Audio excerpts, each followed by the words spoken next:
네, 문재인 대통령이 취임 2달 만에 한반도 주변 4강 정상외교를 마무리했습니다.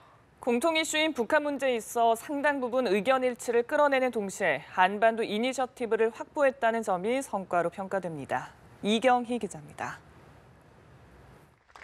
문재인 대통령이 도널드 트럼프 미국 대통령을 시작으로 시진핑 중국 국가주석, 아베 신조 일본 총리, 푸틴 러시아 대통령까지 한반도 주변 4강 정상들과 회담을 마무리했습니다.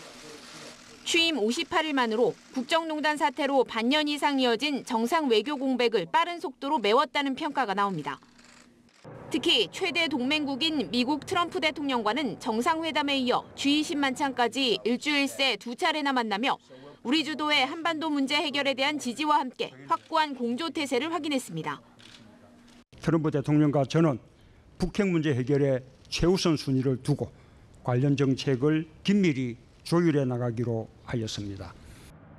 북한의 ICBM 도발 직후 잇따라 가진 중국, 일본, 러시아 정상과의 회담에서도 북한에 대한 압박을 최고조로 끌어올리는 동시에 대화를 통해 북핵 돌파구를 찾는 노력을 병행한다는 데 공감대를 이뤘습니다.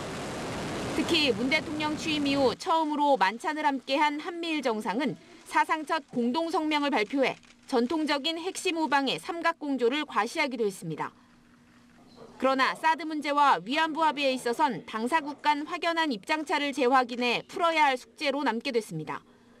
문 대통령의 사드 보복 중단 메시지에 시 주석은 한중 관계 장애물을 제거해야 한다며 사드 배치 철회로 응수했고 아베 총리에겐 우리 국민이 위안부 합의를 수용하지 못하고 있다며 재협상 메시지를 던졌지만 합의는 이행돼야 한다는 기존 입장만 들었습니다. 그러나 중국과는 고위급 접촉을 통해 일본과는 셔틀 외교를 복원해 접점을 찾기로 하면서 해결을 위한 여건은 마련했다는 평가가 나옵니다. 연합뉴스 TV 이경우입니다.